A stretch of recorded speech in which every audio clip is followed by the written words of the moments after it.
My name is Tariq Dennison, and you may have seen one of my webinars before with Singapore Exchange, Interactive Brokers, and some of the other partners I've worked with. This is the first time that we are using this new webinar platform called Webinar Jam, and we've deliberately kept the invite list of this webinar a little bit small to keep the group small, and thank you for your patience in trying out this new platform with us. In case you haven't used Webinar Jam before, you might notice a menu either on your right side if you're on a desktop, or possibly in a phone menu where you should be able to see things like a chat bar and some of the polls that we have going on there.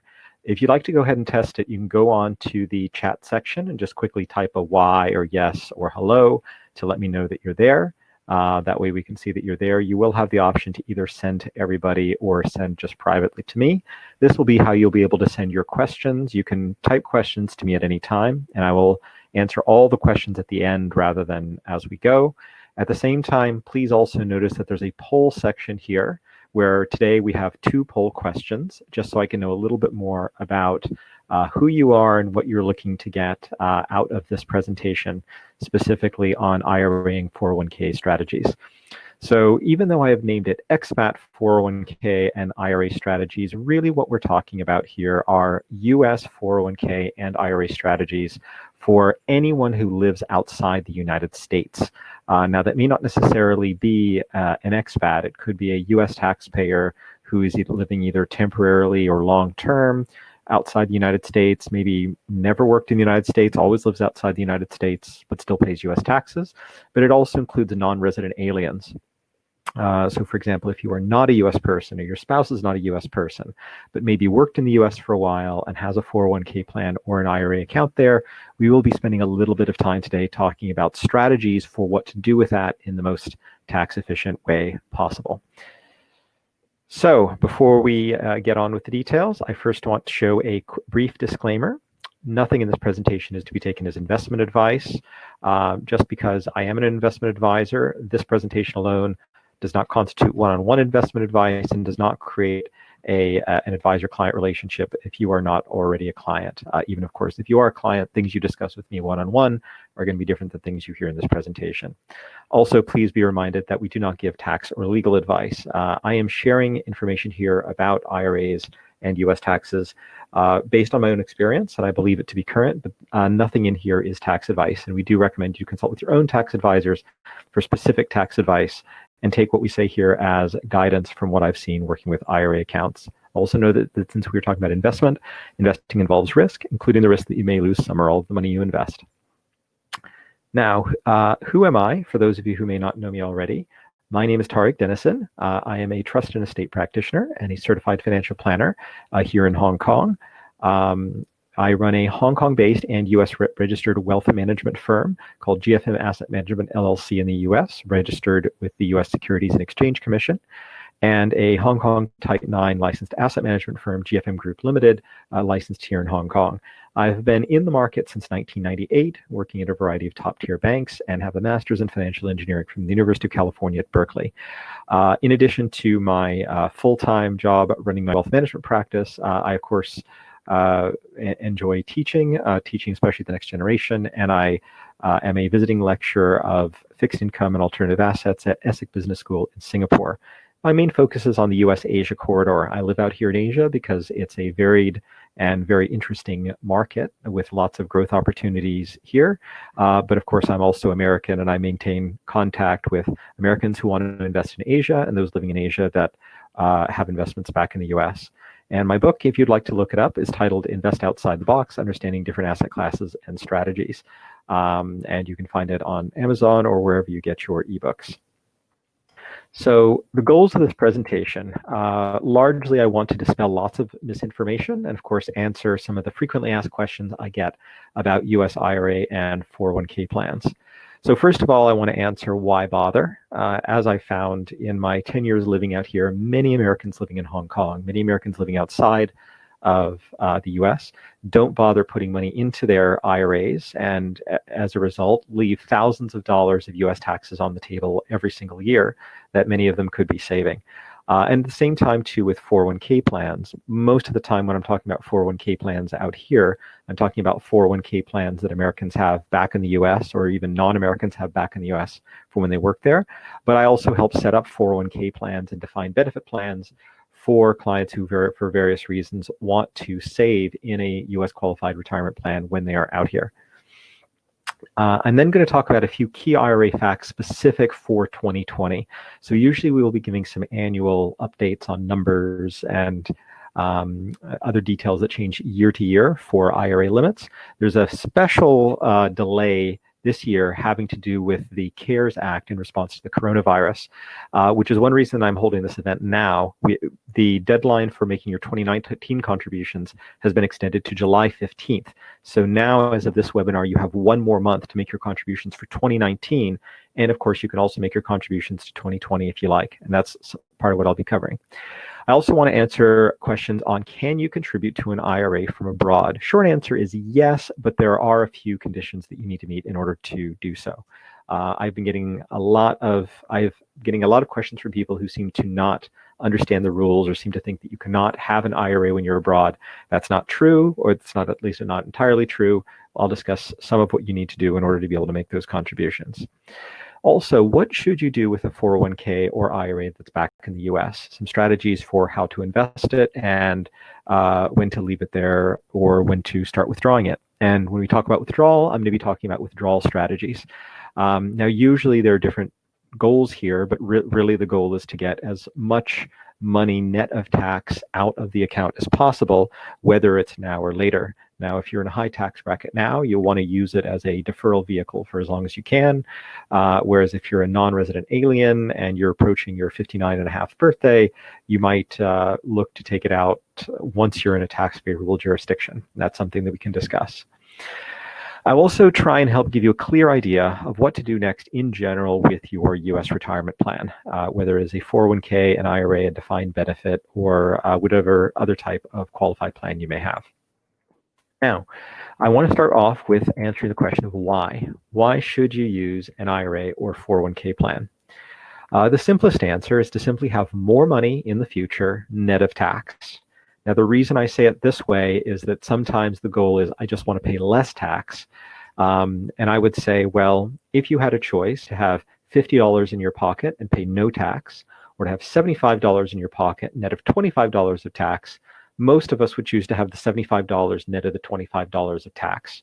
And as I will illustrate with one of my illustrations later, having an IRA can sometimes mean that you end up paying more tax, but that's because you have a lot more money net of that in the future. It's the ability to keep your investments in that tax-deferred vehicle and let it compound in there for many, many years, which makes it very, very powerful.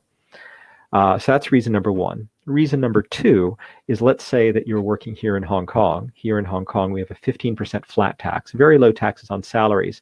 But if you have a relatively high income, you're noticing that you're sending a lot of money back to the US every year, and your excess tax for your US tax rate being higher than your Hong Kong tax rate. Well, if you want to pay less US tax on your salary this year, that's another reason you should consider one of these strategies.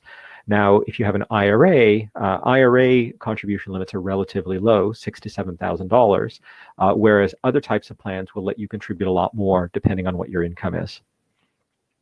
The third reason is to employ one of the most powerful tax-sheltered investment vehicles anywhere in the world. And this is one reason I sometimes give to non-resident aliens, and non-Americans who may have a little bit of money in a 401k plan back in the US, and they kind of wonder, well, why should I keep it if I'm not planning to go back?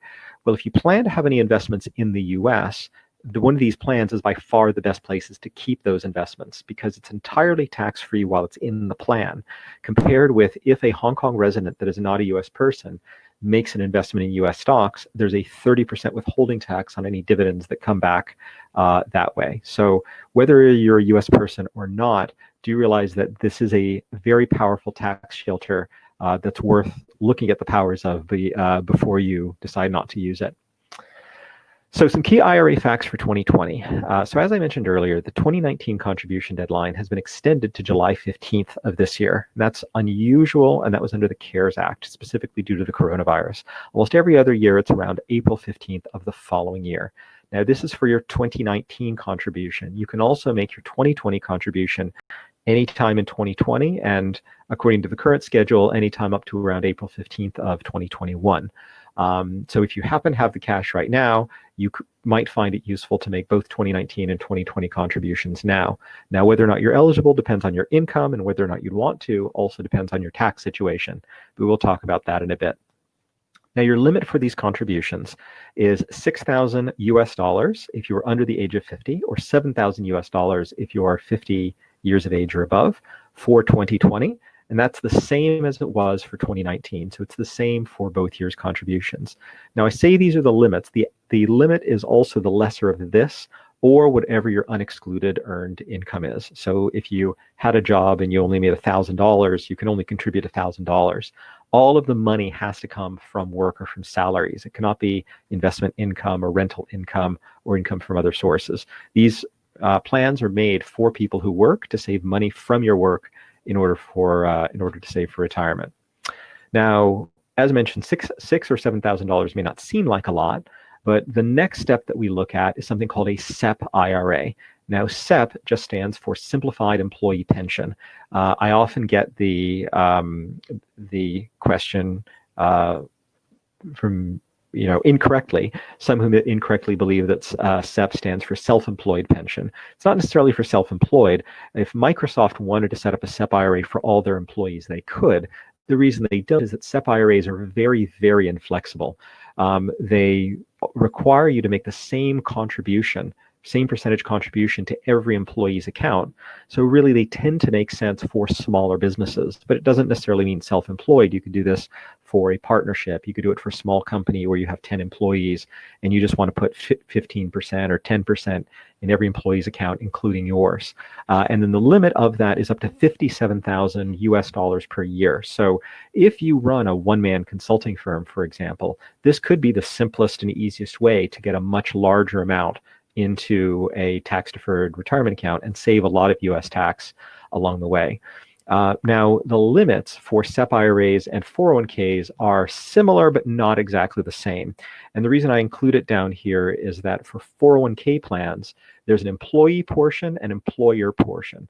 So the combination of an employee and employer portion for a 401k plan is also $57,000, but 19,000 of that in 2019, 19,500 in 2020 can come from the employee. The rest must come from the employer.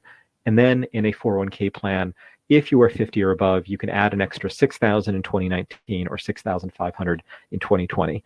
So sorry that these are a lot of confusing numbers to keep track of, but I just wanted to make sure it was clear that $6,000 or $7,000 per year for a regular old IRA, and then $57,000 if you're looking to set up a SEP or a 401k. Now, RMD is an acronym I also throw around a lot that simply stands for Required Minimum Distributions. We're going to talk about withdrawal strategies a little bit later. So you may have heard earlier that in the year you turn 70 and a half, you need to start taking withdrawals from your IRA or from your 401k plan, whether you want to or not. Now, this only applies for traditional IRAs, which are tax deferred. So you pay tax when you take that money out. And the reason is obviously is the IRS wants to at some point force you to start taking that money out so you can start paying taxes on it. With the Secure Act passed late last year, the age for RMDs was raised to 72 for anyone who turns 70 and a half after January 1st of this year. But also note again, due to the CARES Act, RMDs have been suspended for this year. So if you are 71 this year or 72 or 75 and you don't want to take money out of your IRA, you're not going to be forced to this year. Now note that these required minimum distributions apply only to IRAs and defined contribution plans, not to defined benefit plans. So I know there's a lot to cover in here, but if you had an IRA and you're 75 and you don't want to make your RMD this year, the CARES Act is granting an exception. Now, also notice one of the biggest updates passed at the end of last year with the Secure Act, you might have heard of, is the death of the stretch IRA. So if you have inherited an IRA, or if you have an IRA you're planning to leave to your kids when you pass away, that's called an inherited IRA, sometimes called a stretch IRA, which used to allow the stretching of that IRA over the heir's lifetime. So now that's been replaced with a 10-year rule, and that's something that I sometimes talk about in withdrawal strategies if we have any questions about that. So now I want to talk about three little flowchart diagrams explaining whether or not you can make a contribution to an IRA if you're a US taxpayer living outside the United States. So, question number 1, are you a US taxpayer with earned income that is not excluded from US federal income tax? So earned income, meaning it is from a job, salary, and it is not excluded from US federal income tax, meaning you haven't avoided paying federal income tax using the foreign earned income exclusion or something like that. You can still take the foreign tax credit on it for income that's above the foreign earned income exclusion, but the point is the US has to be able to tax it in some way. If the answer is yes, that means that you can put up to that amount with a limit of $6,000 or $7,000, up to 100% of unexcluded earned income, into an IRA by, originally it was supposed to be April 2020. Now, as I was mentioning, the catch-up age used to be $500 before 2002. In 2006, it was raised to $1,000 as a catch-up contribution. Now, I also mentioned that the CARES Act extended the 2019 contribution deadline to July 15th. So you have until July 15th, 2020 to make your $6,000 or $7,000 contribution for 2019. Now, if you do not have earned income that is not excluded from US federal income tax, short answer is you might not be able to contribute to an IRA for 2019, but there are a dozen other options we might consider depending on your situation. For the rest of this presentation, though, I do want to focus on IRAs and 401k plans. Question number 2, are you or your spouse covered by a US qualified plan? For most people in Hong Kong or most people living outside the United States, usually the answer is no. There are a few US companies that will set up and run 401k plans for their expat employees living and working in Hong Kong or other countries, usually as a condition of retention. They have a star employee back in the US. They really want them out here for a few years.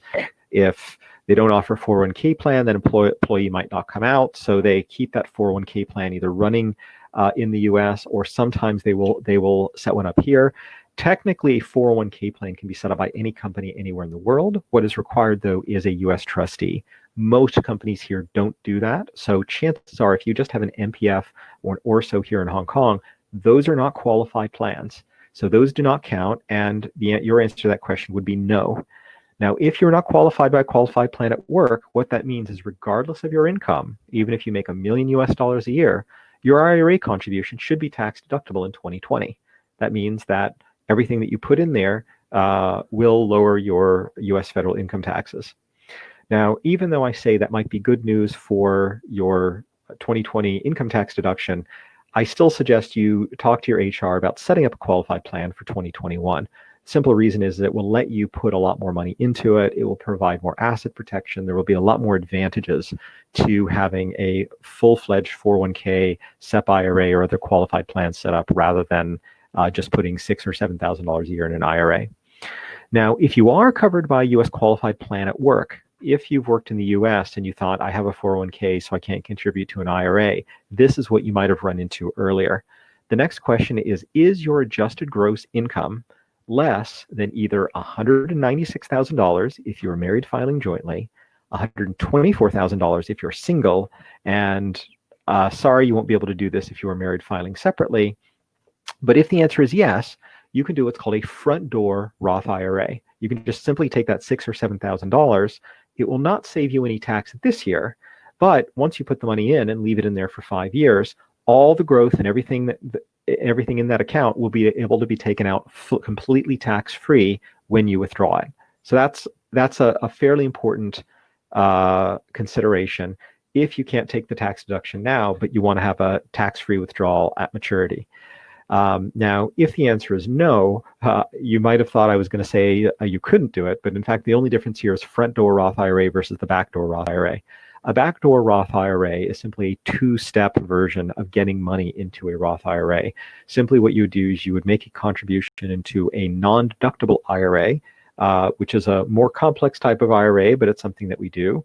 You'd have to record the basis on it, and then say about 6 months later, you would make your Roth conversion by converting your non-deductible IRA into a Roth IRA. So you would still be able to get the same amount of money into a Roth IRA, except it's a two-step process instead of a one-step process.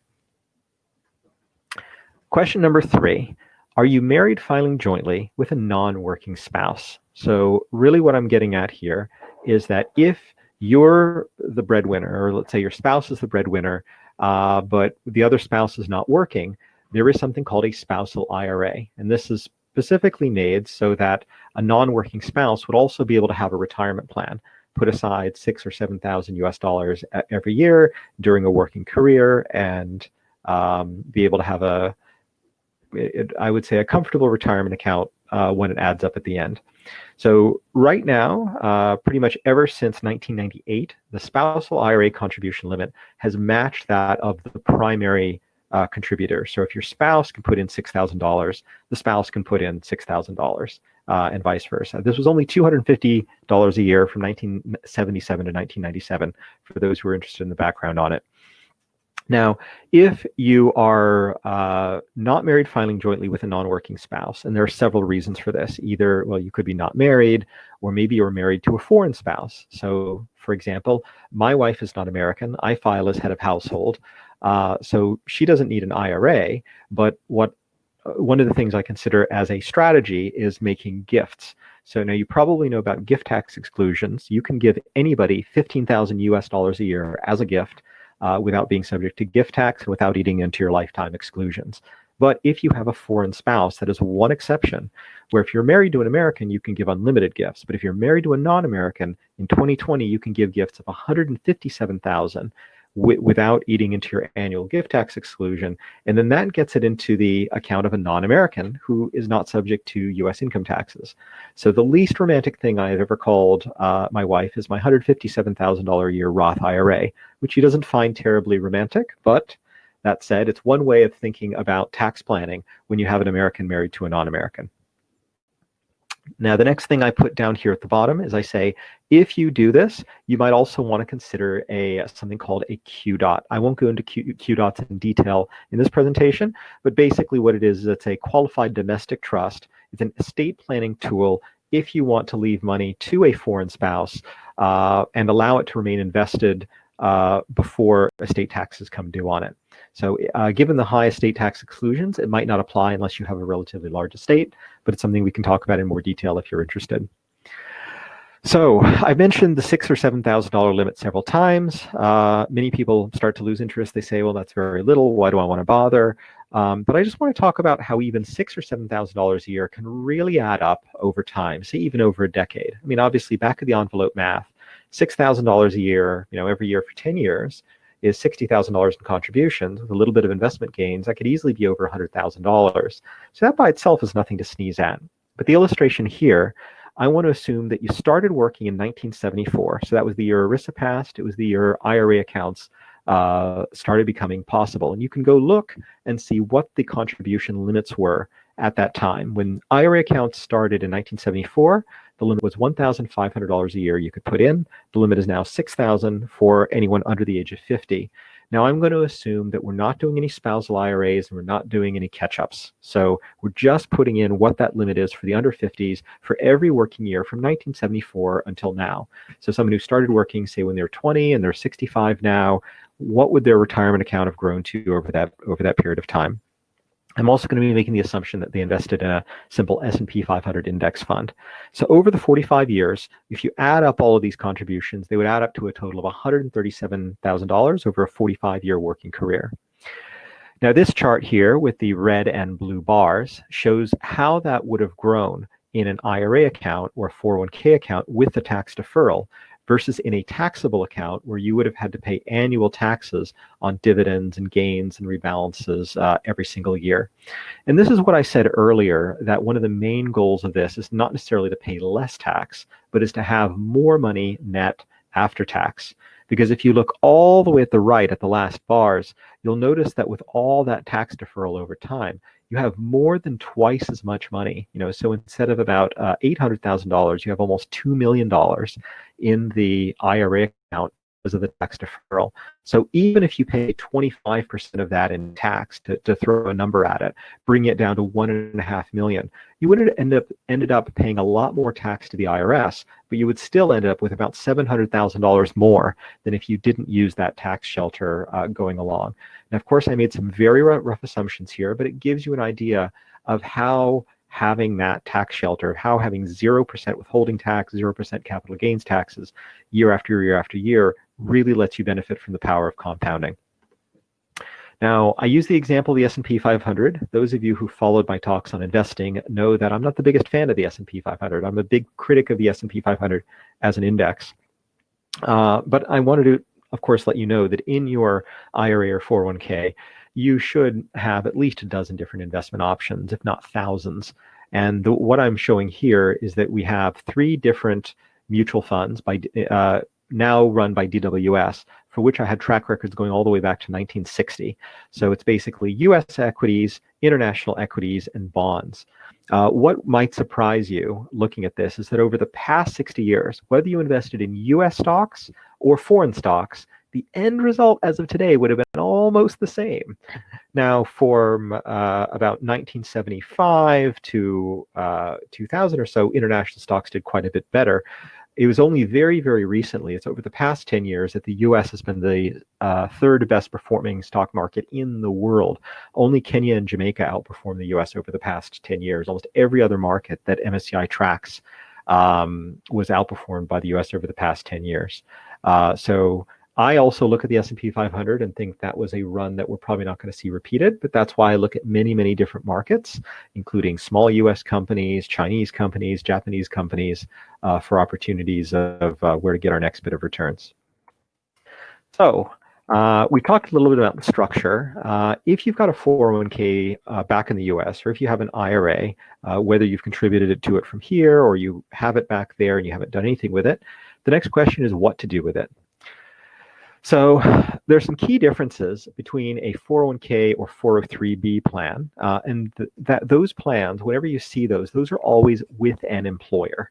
So even if you run your own business and you set that up, technically it's an employer-sponsored plan. You may own your employer, you may be running it yourself, but those are all sponsored plans by an employer, with the employer usually serving as a trustee or hiring a trustee.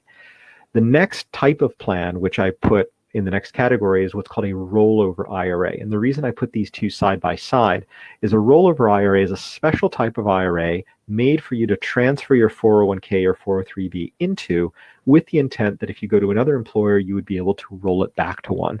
Now, why would you want to keep assets at, say, a 401k plan instead of in an IRA? The simple reason is asset protection. Under ERISA law, you are granted certain protections from bankruptcy, creditors, and other possible charges on your assets in qualified retirement plans like 401ks than you do in IRA accounts. So rollover IRAs would be a place to keep that if you ever want to roll it back into a 401k plan. Now, traditional IRAs, what this refers to is the type of taxation. It means that you get a tax break when you put money into the account, but then you pay tax when you take money out of the account.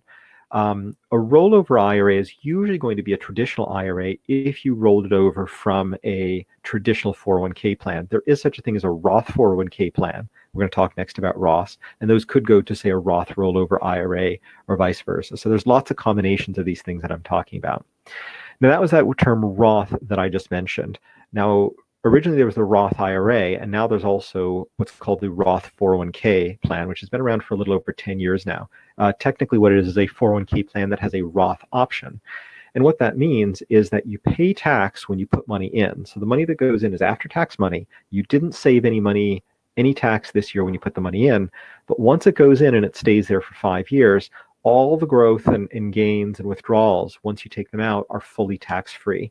So usually for younger individuals who expect that most of what's going to be in their account of retirement is going to be gains, they are going to want to look at the Roth option, because they say, you know what, I'll pay a little bit of tax now, but I expect that that's going to provide a much bigger tax benefit in the future. And we'll look at examples of that at the very end when we talk about bracket management. I also mentioned types of IRAs earlier called the SEP IRA, and there's also something called the Simple IRA. Now, these can be, again, a little bit misleading. SEP, as I said, stands for Simplified Employee Pension. It's actually just a very, very simple version of a 401k, which can be literally filled out on a single page, kept in a drawer, and that's it. You've got a full employee retirement plan where 57,000 US dollars per person can be put into it. A simple IRA is actually quite a bit more complicated than a SEP. And the reason is that SIMPLE stands for Savings Incentive Match Plan for Employees. It's an acronym created by Congress, and it has an employee portion, an employer portion, a match, and it has many, many different components which make it quite a bit more complicated than a SEP. We can support simple IRA accounts, but as mentioned, there's a little more to them than there are to SEP IRAs. The last type of IRA I'm going to talk about here is what's called an inherited IRA, and these were formerly known as stretch IRAs. Again, you can have inherited traditional IRAs or inherited Roth IRAs.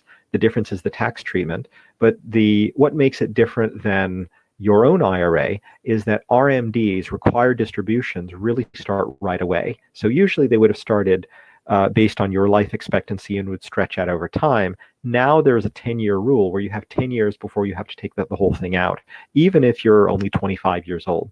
So that's the difference between an inherited IRA versus an IRA in your own name.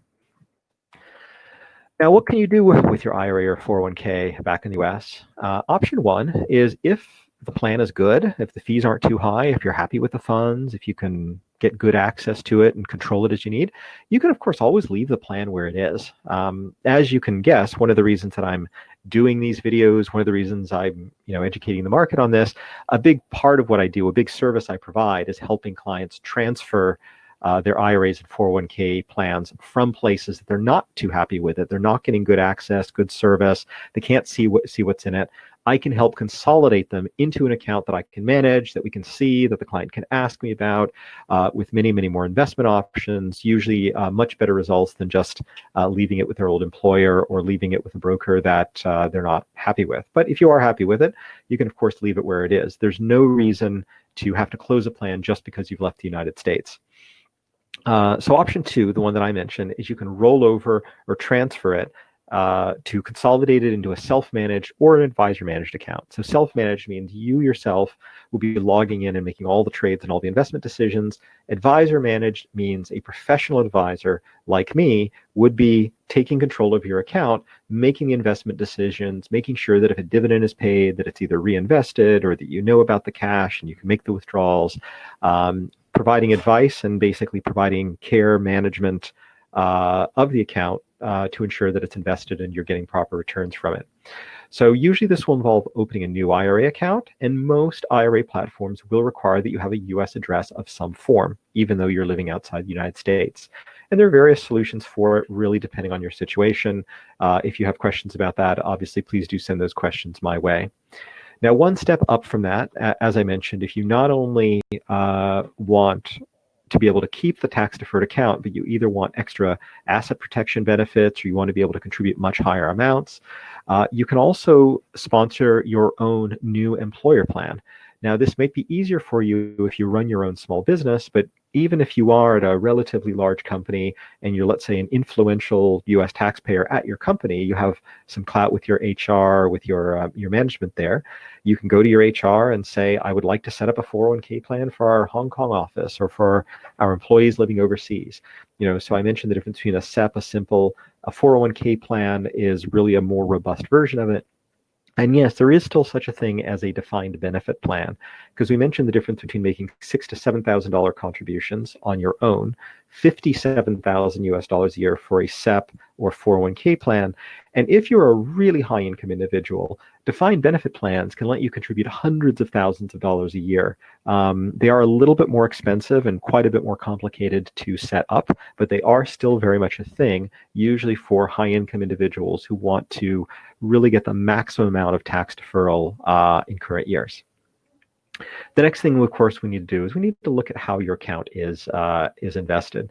For the past 10 years, the good news is that many 401k plans had been really heavy in US stocks, and that's a market that's done really, really well. A question I'm getting a lot now is thinking that the US stock market is a little bit overvalued, a little bit expensive, interest rates are quite low. Someone who's retiring is going to want to think a little bit better about how to generate income that will last over much, much longer periods of time. So obviously investment advice is what I focus on, is what I wake up in the morning very, very interested in.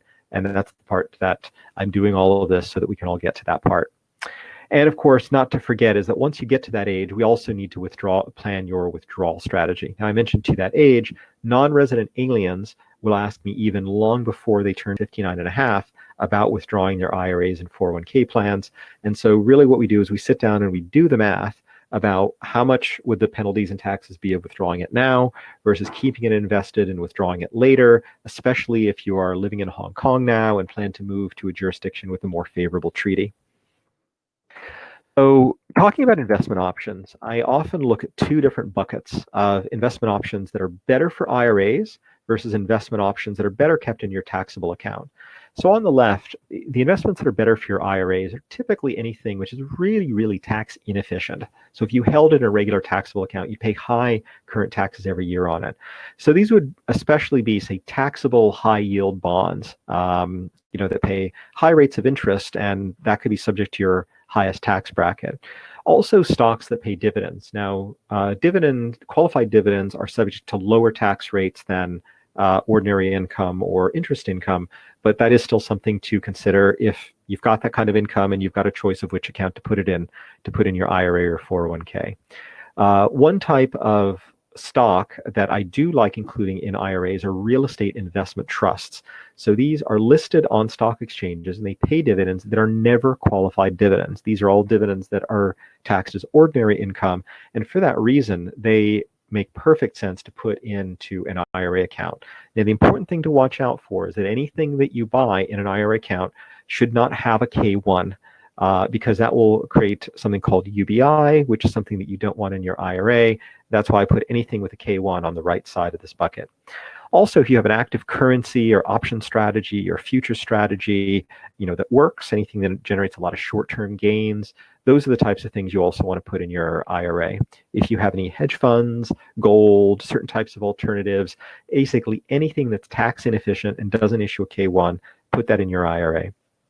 Now, obviously, having a tax shelter is better than not having one, but there are some things where if you've got extra money put aside, you're going to want to save money in your taxable accounts. What should you invest in there? So the first thing I would say, well, of course, any tax-exempt munis. If you see a great opportunity to buy California bonds or Ohio bonds where the interest is exempt from tax, of course, it doesn't make sense to put those in your IRA because the interest is already going to be exempt from tax. What surprises some people is that I also say growth stocks are things that you should include in a taxable account rather than in an IRA. The reason is that they don't pay much in the way of dividends now, so you don't really have current tax to deal with. The tax obligation is ultimately going to be long-term capital gains, and one of my best strategies for those is, well, if you hold it forever, imagine if you bought Microsoft back in 1990, for the next 15 years, it didn't pay a dividend. And then when it started paying a dividend, it was, a large fraction of what you initially put into it. Maybe at that point, you'd be in a lower tax bracket. It's all qualified dividends. And then if you pass away with that stock, you get a step up in basis. So in terms of an overall estate plan, having that long-term growth, that eventual dividend growth and step up in basis as part of your overall estate plan can make a lot of sense. Again, it depends on your own situation and how it all adds up in your portfolio. I also mentioned on the left, anything with a K1, so master limited partnerships, which if you read me on Seeking Alpha, I bought a lot of back in March. Those send out K1s. Do not buy those in your IRA. Buy those in taxable accounts. Anything for which you get a foreign tax credit. So if you buy Japanese stocks that pay dividends, and Japan withholds their withholding tax, you're only going to get a tax credit for that if the US also would have taxed you on that dividend.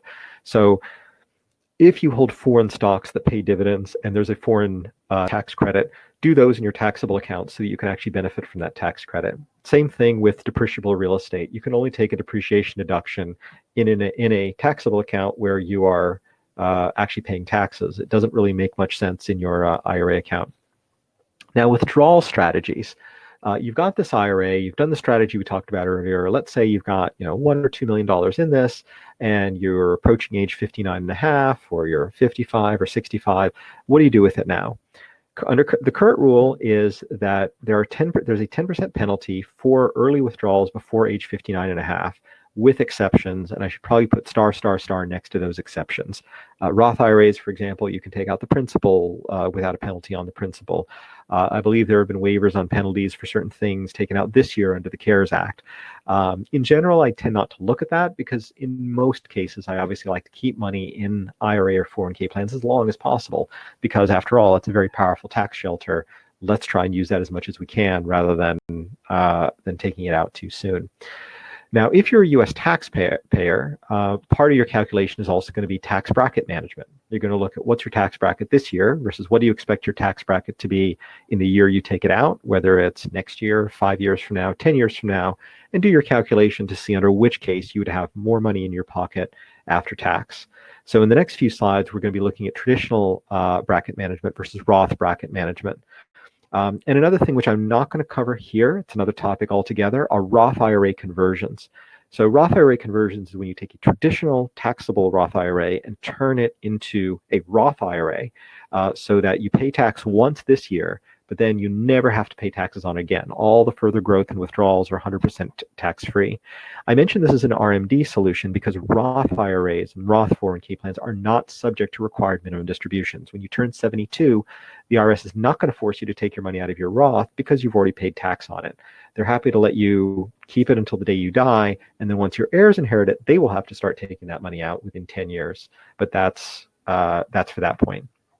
Now, if you're a non-resident alien, the situation gets a little bit more complicated.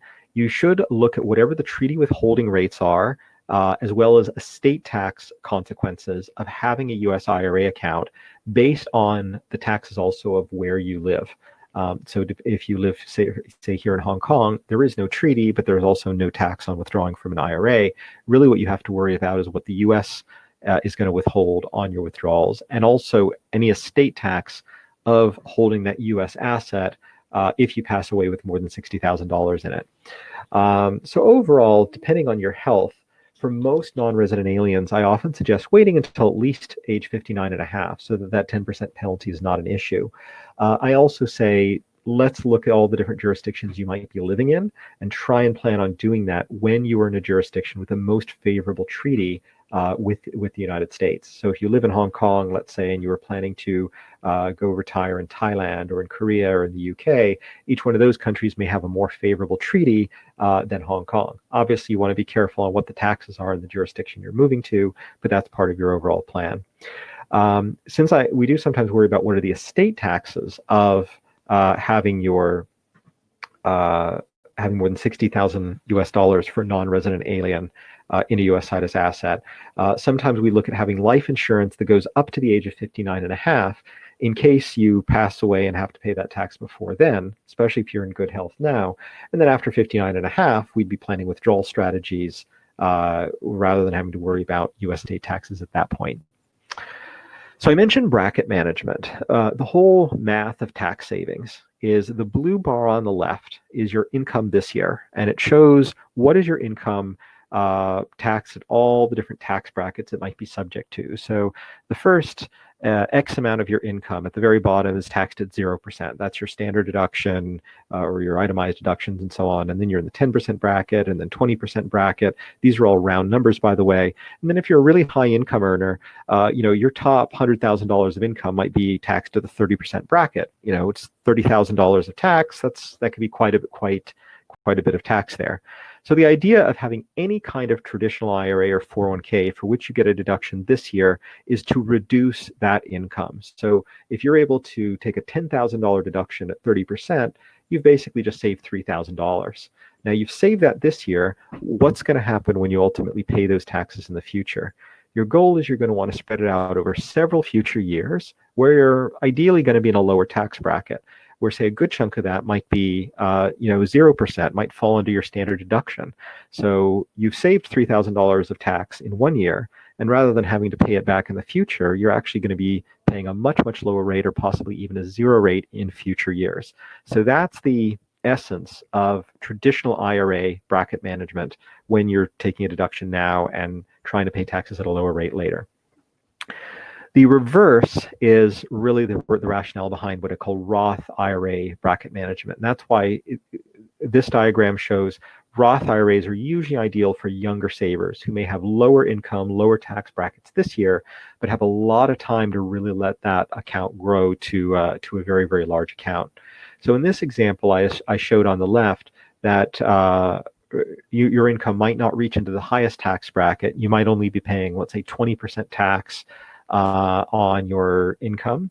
And so the Roth IRA contribution, that $6,000 or $7,000, you're not going to get any tax deduction from it. So I put the block there down on the bottom to show, well, it doesn't reduce your taxable income at all. It doesn't save you anything.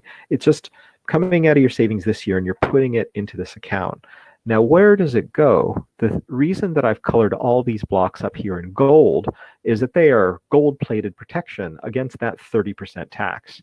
So let's say, imagine you've had this grow, and then come, say, 2035, 2036, 2037, you're taking an extra $10,000 a year, whether it's an RMD or not. There are no RMDs on a Roth, but it's a Roth, so there's no tax on it. $10,000 a year, which would ordinarily be in your 30% tax bracket, but is now exempt from tax, you're basically saving $3,000 every single year from your Roth IRA here. So I've looked a lot at these different visualizations, but obviously my goal here really is to try and make it clear when you want to try and do the traditional and when you want to try to do the Roth. Now, as I mentioned earlier, for non-resident aliens, the situation can be quite complicated, and there are a few different documents you might look at on the IRS website, and of course, the tax documents of the country that you live in. But this is a one tax treaty table showing the treaties between the US and a few dozen other jurisdictions around the world for different types of income. And that's for interest, dividends, pensions, and annuities. And even though this is a summary table, it really needs to point you back at the treaty with the country that you live in, because they may have specific rules that detail defined benefit pensions versus IRAs versus other types of withdrawals. And of course, really what you're looking at is how much the US is going to withdraw when you take out of your IRA, and how much the country that you live in is going to tax you when you take a withdrawal. One of the things to watch out for in a Roth IRA is that some countries don't recognize a Roth IRA as tax-free. The last thing you'd want to do is pay tax this year for a Roth IRA where in the future the country that you're living in is going to tax you again, even though the US does not. So anyway, I hope that has been some useful information and told you a few things you might not have known about IRA and 401k plans for those of us living overseas. Please see my contact information here. I have my WeChat code and other ways of getting a hold of me.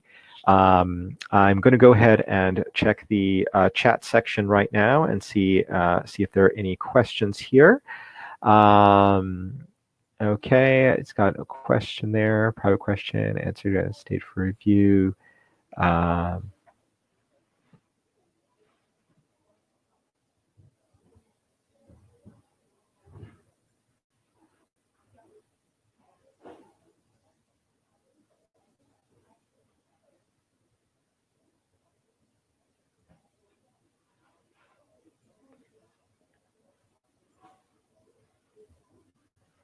Okay, well, if there are no more questions here, I'll go ahead and end this webinar session for now. I want to thank you again all for attending. Please do go ahead and use my contact information here if you or anybody you know still has some questions about IRA and 401k planning. And thank you again for attending.